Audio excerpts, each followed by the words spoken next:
Nationalism in Europe part 3। इस video में हम समझेंगे एज ऑफ रिवॉल्यूशंस 1830 से 1848 तक को। सबसे पहला आवाज उठाया गया 1830 जुलाई में, जब बर्बन किंग्स को लिबरल्स ने हटा दिया और लुइस फिलिप के साथ में कॉन्स्टिट्यूशनल मोनार्की इस्टेब्लिश कर दी। तो अब बात करते हैं ग्रीस में इंडिपेंडेंस के बारे में। ग्रीस में जो इंडिपेंडेंस के लिए स्ट्रगल था ना, वो 1821 में ही स्टार्ट हो गया था। कुछ ही टाइम बाद हुआ ग्रीक वॉर ऑफ इंडिपेंडेंस, जिसमें ग्रीक्स, वेस्ट यूरोपियंस, आर्टिस्ट और पोएट्स ने इस इंडिपेंडेंस को सपोर्ट किया।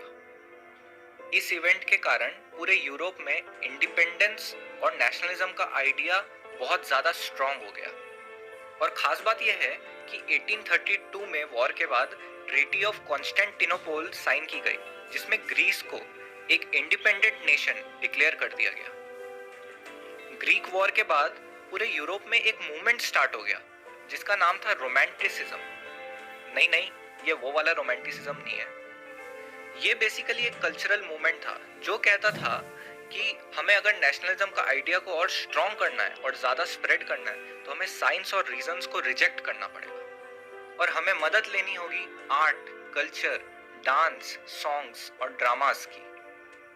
और फ्रेंड्स, इस मूवमेंट ने पूरे यूरोप में एक बहुत इंपॉर्टेंट रोल प्ले किया नेशनलिज्म के आइडिया को स्प्रेड करने के लिए। फॉर एग्जाम्पल, रशिया में एक लैंग्वेज बोली जाती है पोलिश।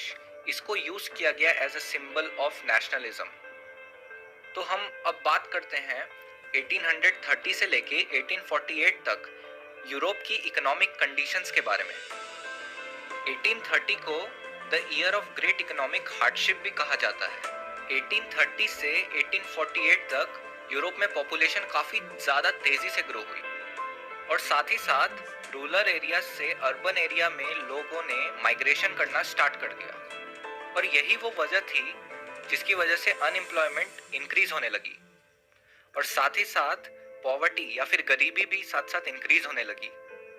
इस साल क्रॉप फेलियर भी हो गया, जिसके कारण फूड की प्राइसेस काफी ज्यादा बढ़ गई और साथ ही साथ इंडस्ट्रियलाइजेशन होने के कारण स्मॉल स्केल इंडस्ट्रीज और छोटे लोगों के पास अब काम बिल्कुल भी नहीं था, जिसके कारण फिर से पॉवर्टी इंक्रीज होने लगी।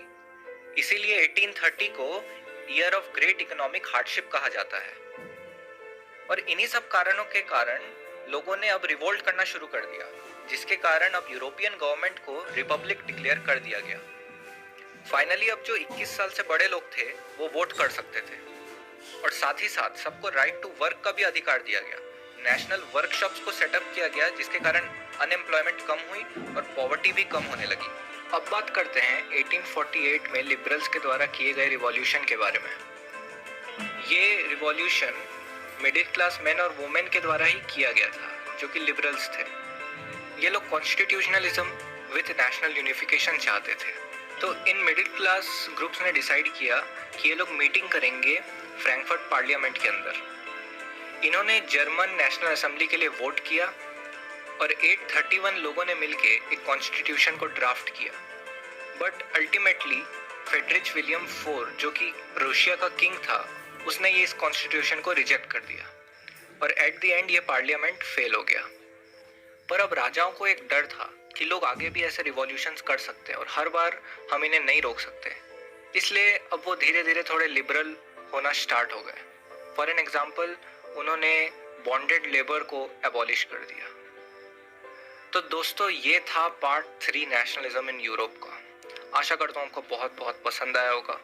बहुत मेहनत लगती है, प्लीज़ लाइक और सब्सक्राइब करिए, इससे मुझे बहुत ज़्यादा मोटिवेशन मिलता है आगे के वीडियोस बनाने के लिए। तो प्लीज़ अपने